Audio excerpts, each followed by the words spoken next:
Good evening, my brother. What's up? My name is Kofi Ali. Your name is? Kofi Ali, and I know you are Cyrus. Toontum Network. Yes. That's great. Every move you make, I've been listening to everything. But this is my second time. I can't hear you. Every word I do? Everything you talk about, I listen carefully. Okay. Every one of your video. I do the same thing as you are doing. The difference is that sometimes the way we are looking at economic situations and the way we are looking at our politicians and the way we are looking at our country, Ghana, and the fact that we are technologically highly disadvantaged, we see ourselves as if we are bigger than China or Russia, and we can't see why the Europeans created the European Union. My position is that we are divided in West Africa, seriously divided. When Ghana say yes, Togo will say no. When Togo say yes, Nigeria will say no. So, to me, we have 300 million people. That is why we formed the ECOWAS. Alternatively, we should be talking about the African Union. But what is more realistic, looking at you, if you have a passport, you realize that you are holding an ECOWAS passport. It replaces the Ghanaian passport. It means your identity have changed. What about the individual? It's only when you get to the border, you can't cross, you start crying. The situation, we just had election. In this election, we elected people to go to Ghana Parliament, 276. Ghanaians choose their legislators to go and legislate over laws. That exactly is what the European Union is doing. So when you say Europe, you're actually talking about the European Union, who now are having the German and the French manufacturing or industries collapsing because of the American and the Chinese dumping of goods there. So if we then are sitting down and limiting everything to Ghana, and we are not even aware that in the ECOWAS has got a parliament, and in the parliament, we Ghanaians are given 8 seats. We are given 8 seats. And then we, instead of electing them to become legislators, to make laws that when the leaders sign, it will be binding on all of us. So all you need to do is to divide Ghana into 8. And when you have Ghana into 8, remember, one of them, if you are dividing Ghana into 8, one of them will have about 20 to 30 constituencies out of the 275. That one is going to ECOWAS Parliament. That is when they will be like European Union Parliament. Ghana will be working in Ghana. Exchange rate, because we'll be spending the common currency. So many problems will be relieved out of Ghana government, and Ghana politicians will focus on important things. When we are talking about, for example, tomato production, some of us are only talking like look at it, nika. I want to grind maize. So I didn't factor the making of the maize, the machine that grind it. I'm only thinking of the flour I'm going to make, and from my farm. Voice of the voiceless. Yes. I'm struggling to understand your point. Please, can you help me? My point is that we Ghanaians pay ECOWAS tax. I don't know whether you are aware. We are paying ECOWAS tax so that ECOWAS will be part of our problem-solving mechanisms in Ghana. We just had election. 90% of those who were violent in that election, some had their limbs chopped off and so on. Everybody has forgotten them. They are doing this because of the economic hardship. And this is not new. So what is this ECOWAS doing for us? That's the question. So if it is our place, right now, 8 seats is shared by the members of Ghana Parliament. Okay. And they don't even go to any the voice of the voiceless. My name is Kofi Ali. Okay. Kofi Ali, thank you for coming on Toontum Network. And thank you for watching my videos. It means a lot to me. Thank you so much. I want to respond to what you have said. You see, I disagree with what you are saying, but I needed to hear you and understand what you are saying.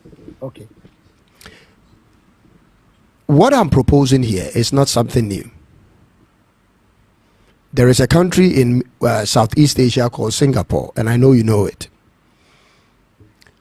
Singapore is a part of the Southeast Asian League. There are countries within that enclave. They are all part of those kinds of groupings and, league of countries and all of that. But that stops individual countries. It doesn't stop even individual countries from doing what they should do for their people. We are a part of ECOWAS. I get that point. We pay ECOWAS dues. I totally understand it. That doesn't stop Ghana from taking advantage from what we individually as a country can do. That is what I'm saying to you. When Singapore realized that the whole of that Southeastern Asian area needed serious education, what he did was he set up a system using a system called meritocracy, where people are appraised based on their performance. Went to their colonial masters in UK and said to them, all your universities in the UK, we want you to give us an annex in Singapore, an affiliate in Singapore. Your universities in America, give us an affiliate in Singapore, so that all the other countries in that area in Southeast Asia who want to go to UK and USA and Canada, they don't need to go there again. Let them come to us in Singapore. We'll give them the same education. We'll, in fact, allow your university lecturers to come there, come and teach them. In their third year, they go to America or wherever they want to go to. Then they created that niche for themselves. Ghana is in that position like Singapore. You didn't catch what I was saying. Oh. Ghana stands in the place of Singapore in Africa, in West Africa. If Ghana can know how to process tomatoes into all these other packaged products of tomatoes, as we are importing from other countries, we don't need ECOWAS to get it right before we do it. Ghana can just step in that space and say, listen, from henceforth, we are going to build the biggest tomato processing plant in all of Africa. We are going to do X, Y, and Z with the tomatoes. We are going to set our prices. We are now going to negotiate with our neighboring countries and give them offers. We are doing that for onion. We are doing that for this. We are doing that for that. Ghana becomes that hub. In fact, Ghana can become the hub of education in all of West Africa if Ghana did it right. All these universities our people are running to in the UK, in the USA. All of them from Nigeria, Sierra Leone, Gambia, Cameroon, they would have been coming to Ghana to do their first 3 years education, and then the fourth one, they have the option to go to the UK. This is what I'm saying. Ghana, don't wait for ECOWAS. ECOWAS has its own fish to fry. That is long term. Whenever we are ready, we are ready. But whilst we are not ready, Ghana, don't sit on your hands. You have a role to play. I'll let you come. You have a role to play. And I'm encouraging Ghana and the government of Ghana, because it is upon the government of Ghana to get it done. When private people get it done, what happens is they mess up prices. They balloon prices as and when they want, and private people always will do what private people will do. And before we realize, foreigners in Ghana will take over that private space. Private people will start it in Ghana. Before we realize, Lebanese has taken it over, Indians has taken it over, Chinese has taken it. So the Chinese will be here and producing and putting it on it, made in Ghana, but all the revenue is going to Chinese. They convert their money back into their country. So it is upon the government of Ghana to say, listen, I know how this can be done. I will not leave it purely in the hands of private people. We, the government, we have the resources, we have the land, we have the technical know-how, we can put it together and get it done. So we are going to get it done, maybe with private partnership, but the government is the majority shareholder. And then we are going to cut the deals with all these African countries. Whenever ECOWAS is ready, we will deal with ECOWAS. Whenever AU is ready to function like a real AU, will deal with AU. But until then, there is so much we can do. You have the floor. No, thank you very much. You see, The subject, I like your use of language, especially when you talk about your pronunciation and English language. I really, really respect you. You are one of the few people that I listen to because of your ability. You speak very well. And that convinced me that you are well educated, because these are the measure, and you are passionate about what you talk about.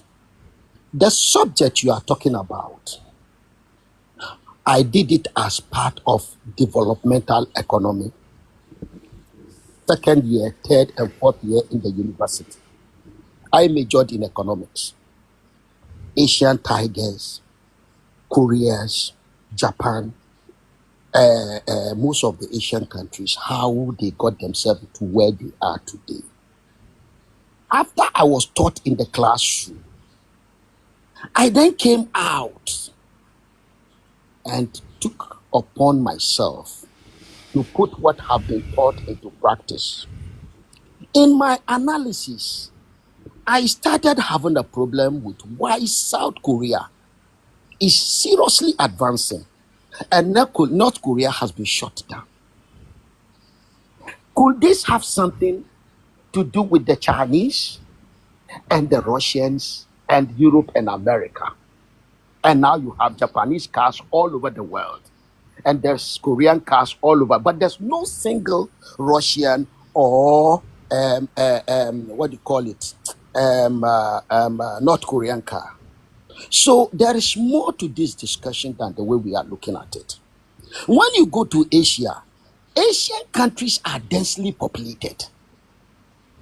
When the Chinese did their revolution, because of their size, the Europeans couldn't do much about them. When I was a child in Accra, we sell Chinese, what do you call it? In Okanshi, we sell the what do you call it? The padlocks and all this is from China, chain, everything. But now the Chinese started changing things. So the Chinese economy now started going into the Asian countries to replace and push out the European and Western economies that are dumping the things there. So what the Europeans decided to do, there is a competition between the two of them. It's like an economic battle. Malaysia, Singapore, go to all of them. And this is the idea. If you go, you see that a lot of them. So the Chinese have no chance, no options, but to find a way to take advantage of the regional economy.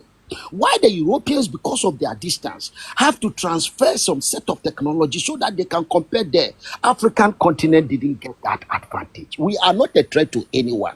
So what we are now, because of our division, 54 countries on the continent of Africa, everyone is fighting for himself. So we become a dumping ground for finished goods and source of raw material. So how do we address these issues? The Economists saw this problem that as long as we are divided, till the kingdom come, this story will be the same. And this idea that we can produce so much and dump it on other West African market, in our parlance, we refer to it as, we refer to this as egocentrist, illusionist, can do mindset syndrome. It's a kind of syndrome that when we are obsessed that all solutions is in Ghana, and we can see that everything we try to do, look at the trade between the West African countries, it's not up to 5%. And the Europeans have got multinational companies within West Africa. They are technologically advantaged. And what they are doing, they are keeping us well, because they know the day we solve our problem, that is the beginning of their problem. Now, you talk about tomato production. We start with farming. You are going to do the farming. You need a big land, unless you want us to be doing this tomato, some people put in a basket. No, we are talking about industrial production of tomato. Beyond the factory that is producing it, beyond Ghana. It means you are talking about canning industry. You are talking about so many things that need what we call capital intensive venture. You now look at the ECOWAS in this sense. Laws will be made at the level of ECOWAS. Loans will be given to people within countries, private people, to engage in these things, and they will pay the money back to the bank, and the business is theirs as long as they are competitive and keeping to the market. So what they will be doing is, if we have two people in Ghana, the ranches, we talk about only tomato. There's ranches, there's animal feed, there are so many things, shopping centers growing all over the place. We will start employing far more people than we are doing, and no country will be left behind, because everything will be by law. So when we are putting sanction, now America is putting sanction, European Union is responding, China is responding. What are we doing? Ghana is going to respond. We need to think big. Ghana was not destined to succeed. I like saying this. British created that mess. The voice of the voiceless. The voice of the voiceless. Kofi Ali. Oh, Kofi Ali. Don't worry, don't bother. I know you are Cyrus. You see, I have probably similar video to you on TikTok. I see. And YouTube, but don't worry about it. You don't know me. Sure. It doesn't Kofi Ali. It is unfortunate that per how you are saying things, I've understood why, and this is not supposed to throw any shade at you. Please forgive me if it makes you feel so. But I have to say what I have to say. And I'm already saying this, that I don't want you to feel I've attacked your integrity or your education or that is not my intention.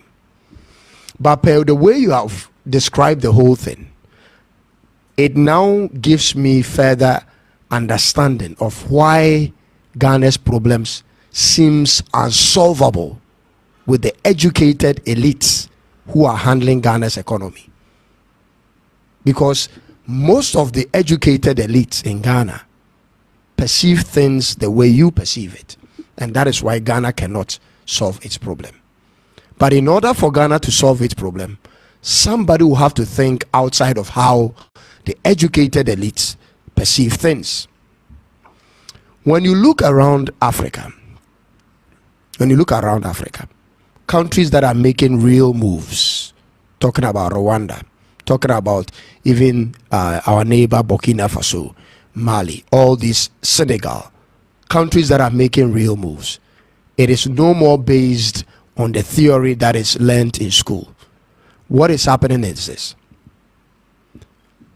always create a platform. Like Kenya, create a platform at least to feed your people.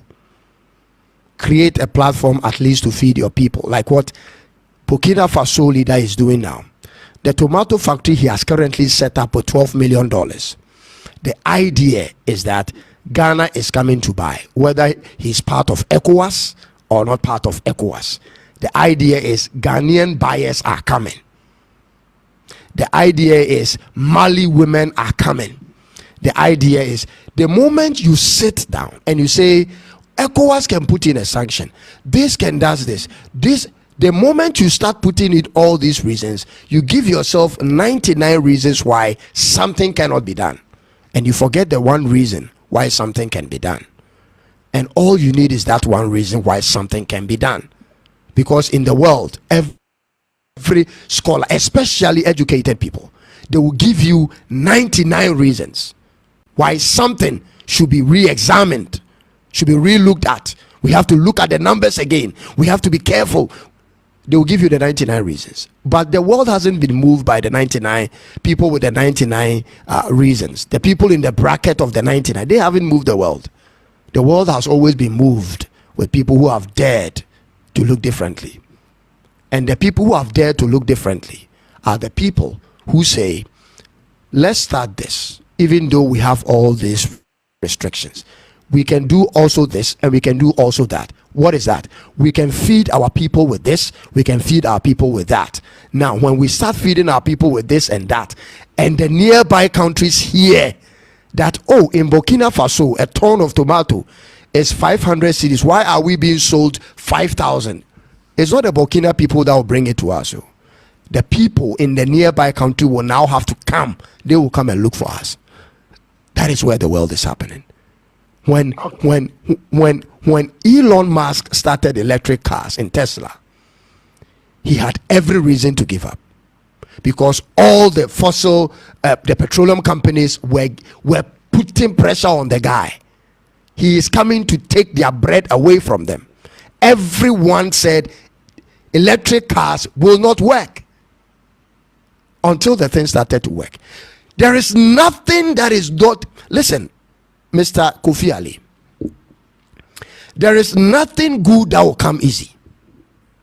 If you want to follow the status quo and the lay down procedures, if you want to obey your masters in Europe, if you want to play by the book every now and then, remember the outcome will always be predictable. For you to do the extraordinary, you must tap into the extraordinary, and every time there will be an obstacle. But everything you said was a description of the obstacle, but nothing to do with the solutions. And I'm telling you, Mr. Kofi Ali, the solution starts with being self-sufficient.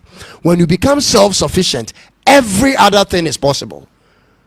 Every year we are importing $20 million of this, $20 million of canned tomatoes.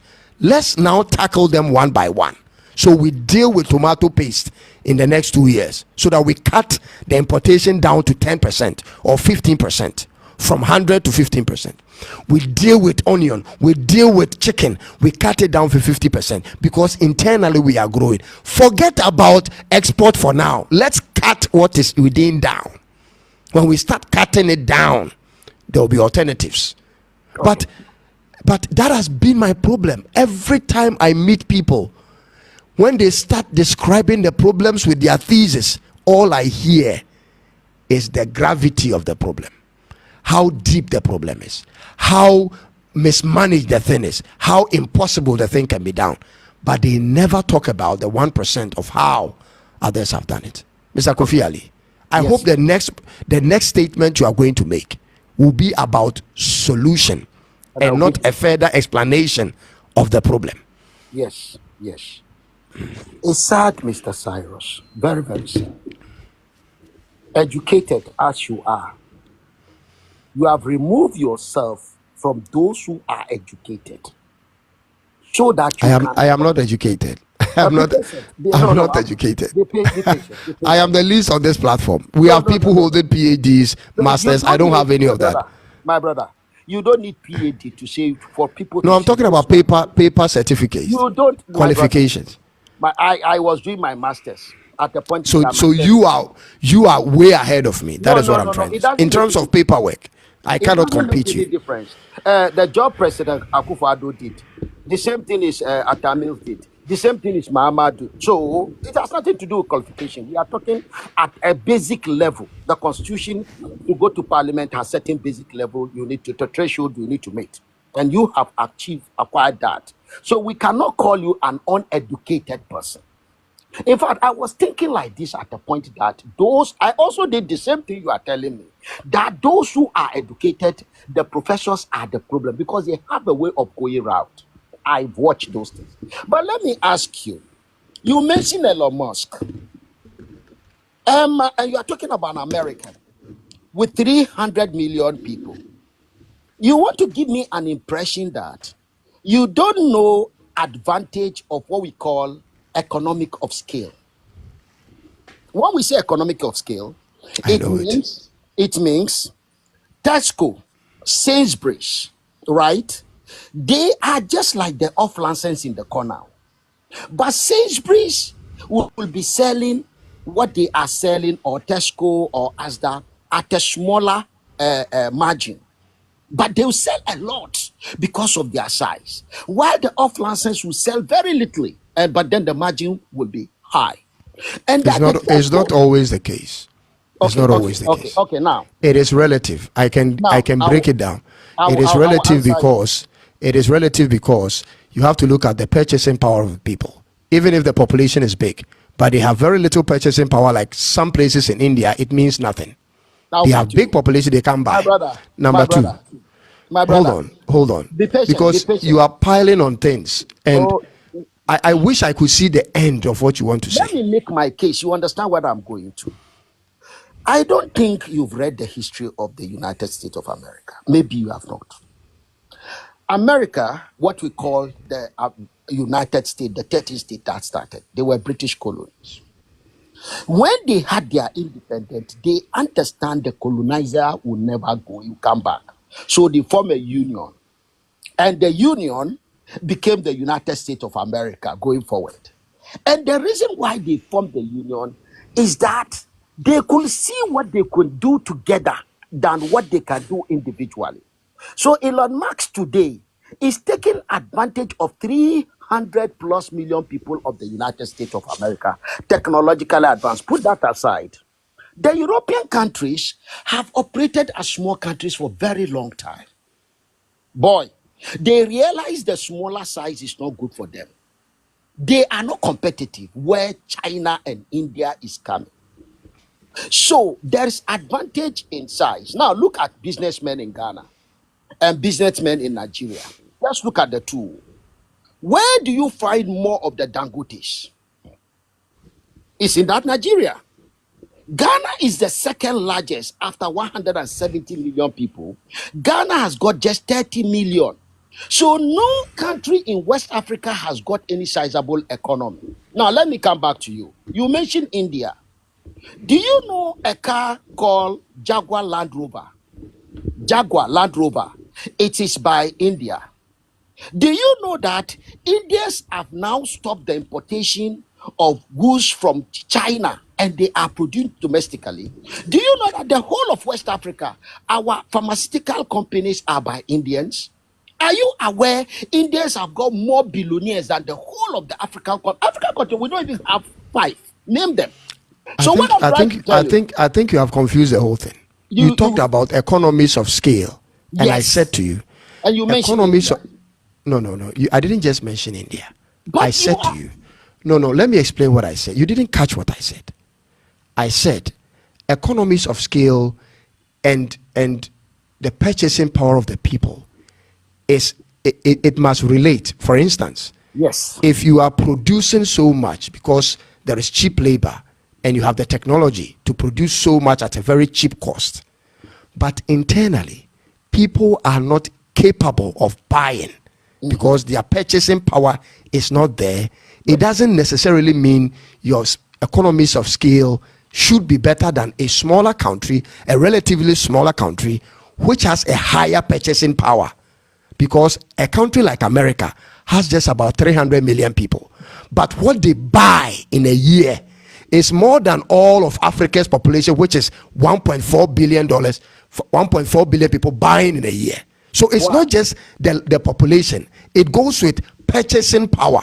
yes, So don't yes, mix yes. the two. Be And patient, I be used patient. India. I said in many parts of India, in many parts of India, the people's purchasing power is next to nothing. So when the market is even big, they still can't buy because they don't have the resources to buy. And So you can't I will use. explain that to you. You know Please, what? I think we have. There are be others who want patient. to join. Yeah, I know. There Be are patient with there me. are Be others patient. who want to join. So You are, you we'll see, have to go back and I forth on this for a while. established to you that I'm an economist. And you are explaining, be These patient. these days these days Hey, economists, they don't my have goodwill brother, with Ghanaians. So Cyrus, Mpacho, Kofi Ali, these days economists don't have You goodwill with see, Ghanaians. be patient because of Bamia. Be patient. Let me explain myself. Let me explain myself. You understand me? You see, when you talk about purchasing power, where do you get the purchasing power? If a person has no job, he can't have the purchasing power. Employment is the basis. So that employment allows the person to be part of the production process. He's paid his salary to be part of the consumption. So now you are talking about purchasing power now here. Not When you go to necessarily. What you Ghana, have said is still not necessarily, because it can be a big company which is using a lot of uh, technology to power production. So it doesn't necessarily translate to the people getting jobs. It may be a big population, but the companies are using technology to work in most of the departments. So the population may not get the job, and so they will be in a big market, but their purchasing power will still be small. Yeah. It is this is what is happening in India.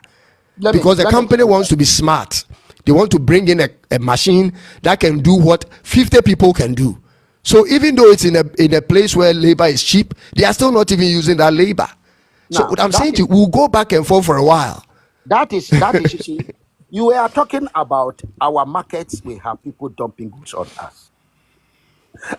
If you go to Accra, there's nothing in Ghana that you want to buy that is not there. But the people do not have the purchasing power. They don't have the ability to consume because they are imported.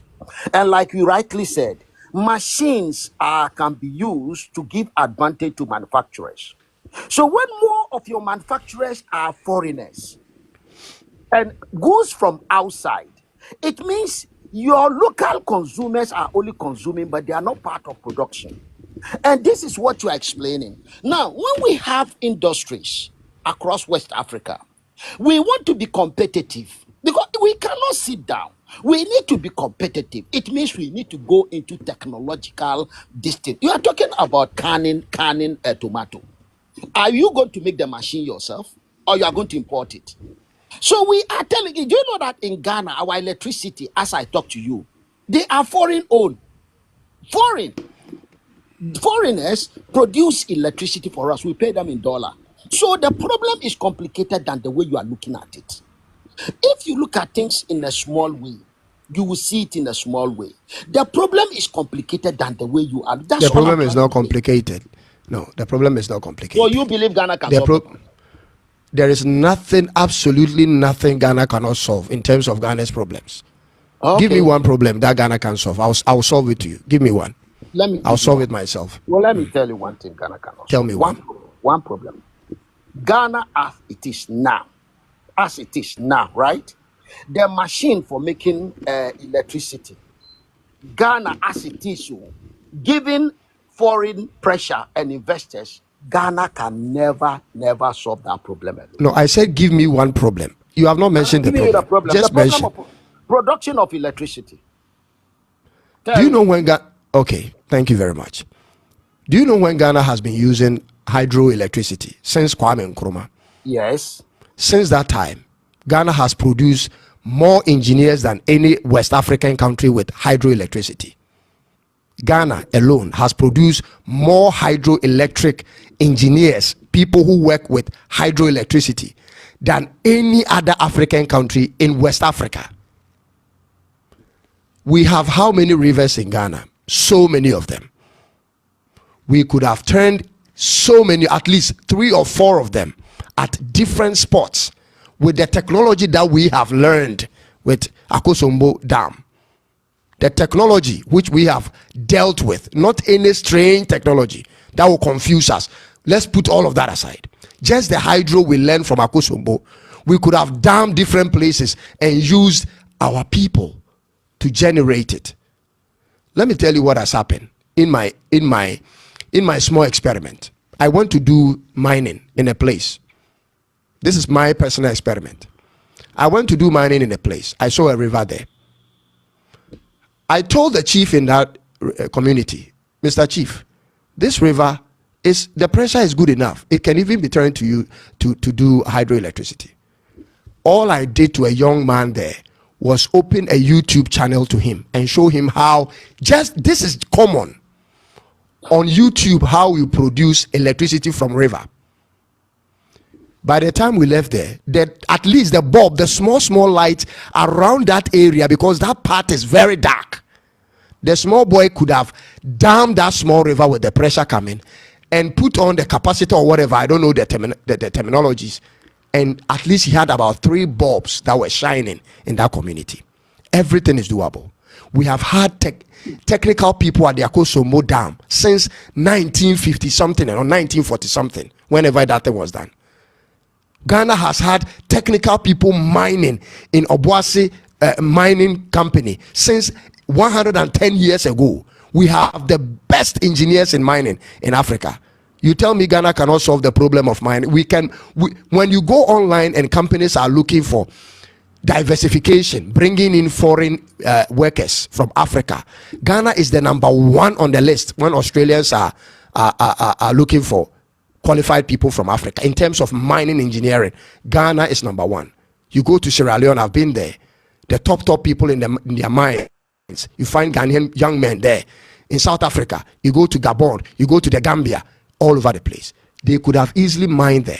The only reason that has stopped us is not ECOWAS. The reason that has stopped us is not ECOWAS being strong or AU being strong. It is leadership not interested in making Ghana self-sufficient. When the moment leadership is not interested, nothing works. But Okay. when people say this, they just ridicule all the experiences we have across the country because they want to make a point. But that is not how we make a point. Ghana has the best engineers in mining, the best engineers in hydroelectricity, all of West Africa. There is nothing that can stop us from solving that problem without using any foreign technology. I don't know why you are saying this. Let me tell you something. No, What you but have there are done- other people who are. Do you know? I do you asked know you what for you one have- problem. Do you but- know what you have done? No, listen, I Kofi gave Ali. you one problem.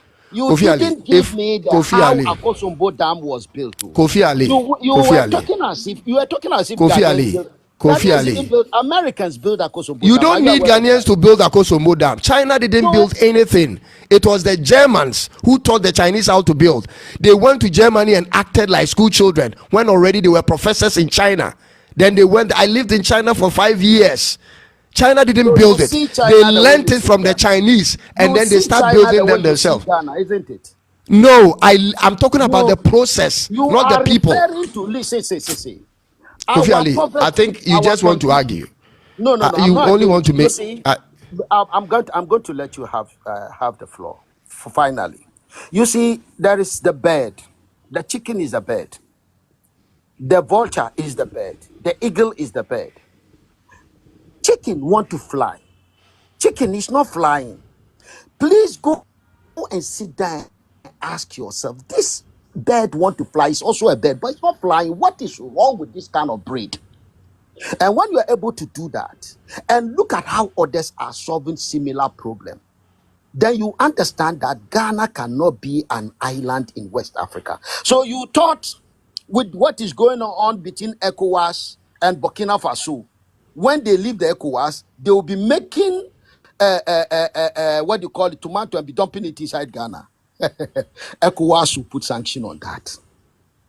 So you are maybe you subscribe to the members of Ghana Parliament that will vote for to go. I am trying to tell you how law works. You are telling me how strong men do things. When you say rule of law, leadership, it's about obeying the law, not doing what you want. Yeah, I've listened to you for a long time. You have that can-do mindset. That this is possible. This is possible. Life is not like that. Institutions and law do things. People don't do anything. If you live in Europe, Kofi Ali, China, and Kofi so Ali, on, thank you so you much. see how law works. So Kofi thank you very Ali, much for thank you allowing so me to join much. your platform. Thank you for sharing my platform. All right. God Thank bless you. Have a wonderful day. You too, sir. I respect Kofi Ali so much. But we have to vote for people who believe they can do things, not people who are just coming to obey law. We must vote for people who can do, and not just people who are coming to be those who are just there to obey laws. And the president of Burkina Faso is growing his tomatoes. Watch the space. Whether ECOWAS will do whatever, watch the space. When there is tomato shortage in Ghana, just watch the space. When tomato starts coming in, maybe I'll start videoing the things to you, and you see the space. The same laws will be there, but you see what will happen in the country. The same continent that doesn't obey any law, you are now saying go and obey laws. The same continent that obeys no laws. There is literally no country obeying any law in this part of the world. Burkina Faso has started the tomato production. The other day I went to the mall. I bought Dole, the yogurt, and I saw made in Ivory Coast. I said, wow, Ivorian products are coming. If people are going to be voted and they are just going to tell us reasons why they cannot do X, Y, and Z, ladies and gentlemen, you don't vote for those people. If the person we are voting for can only explain to us, detail it to us, why this and that cannot work, then they don't need to be in office. We need people who say, that is what it says. We'll see what we are going to do about it. Let's start from here.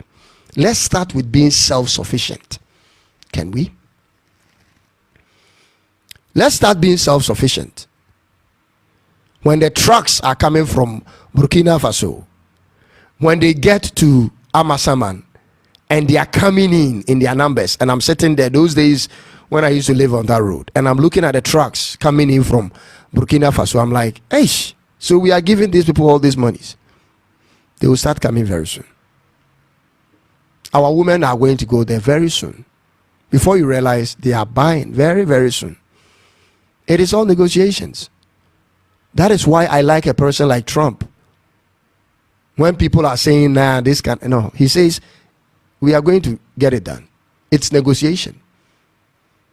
It is all negotiation. The same mouth that instituted whatever will start talking. We have to make a way, because food must move. Things must be done.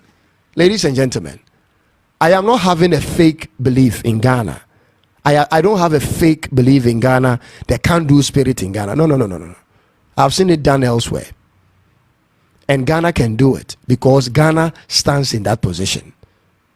We have all the trained people to do it.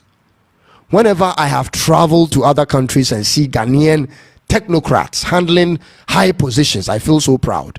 You hear names like Frimpong. You hear names like what do you call Azuma. You hear names like Yabua. I'm mentioning names that I saw. You hear names like what is the other name? Bosco. I didn't even know he was a Ghanaian. He told me he's a Dagati. I'm a Dagati. I said, wow. Then you know we can do it. But leadership will tell you, Ghana, we cannot do it because X, Y, and Z are the main problems. And until we overcome X, Y, and Z, nothing can be done. Then go and sit home. Go and sit down. This is what separates the new generation young men from the old generation young men. We will never think alike. And I refuse to think alike like them. I refuse it. We will never come to the same conclusion. No matter the thesis, the research work you have done, I will tell you, go and watch Burkina Faso and see what they are doing there. And come and talk to me.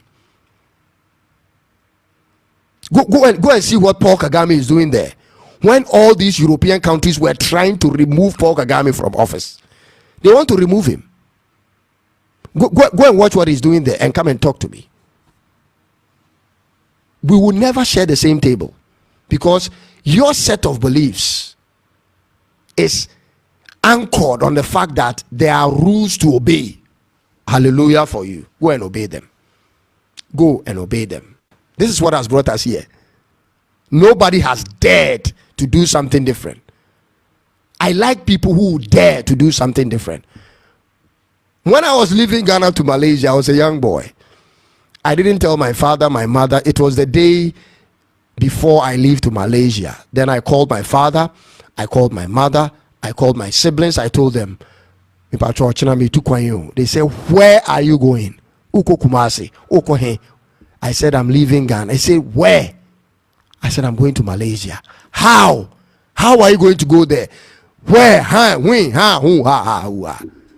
Before they realized, my bags were ready. I'm going to the airport. This is my passport and my visa.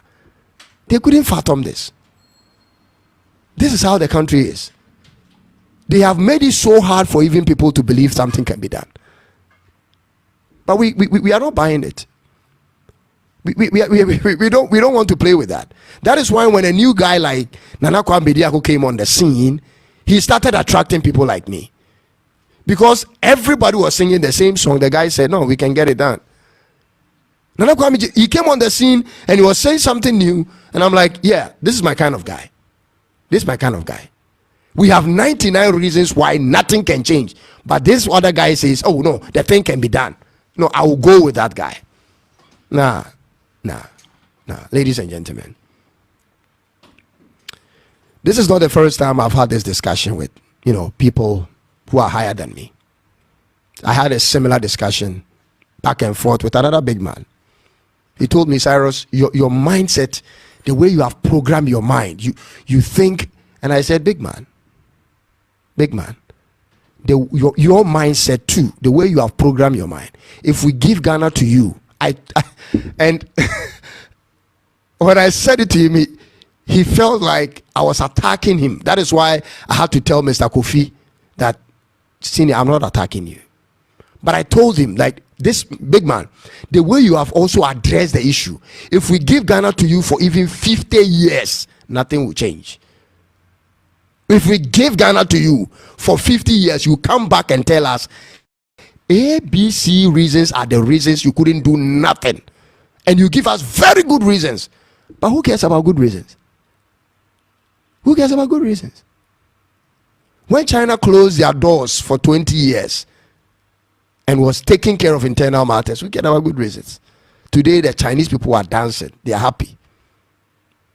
Who cared about good reasons? They drag the people on their backs to the line of development. That is what you do.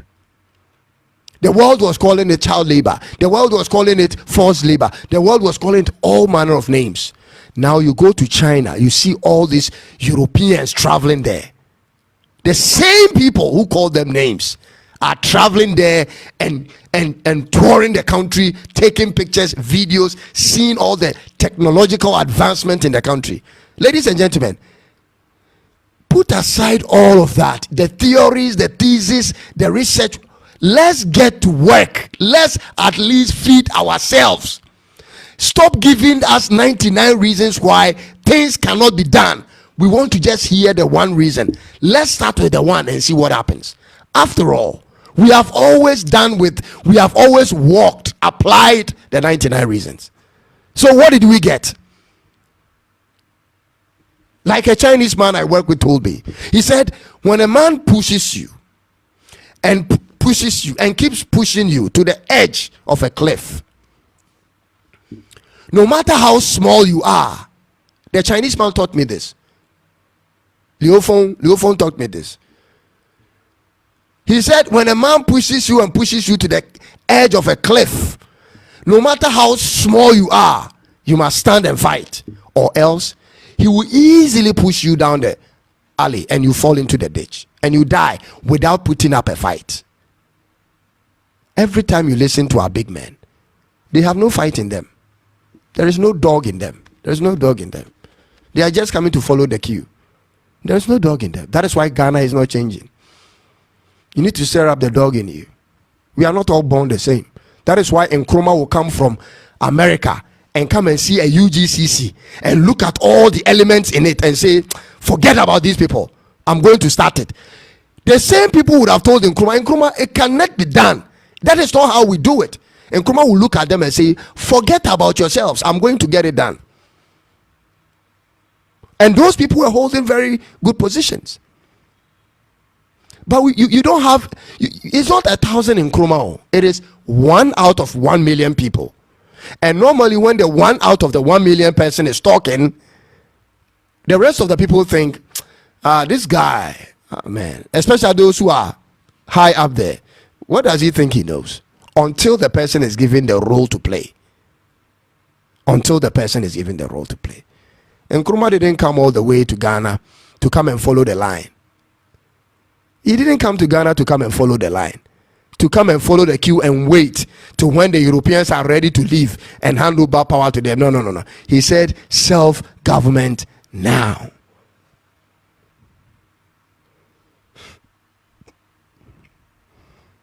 Self-government now. I always want to see that man in Nkrumah. I want to see how the people surrounding him were talking. The problem description they gave him, how they expected him to go about it and be diplomatic and be careful of sanctions and all of that.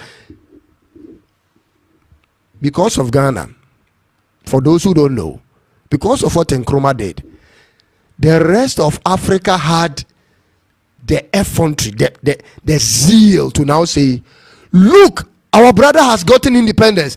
We can get it now.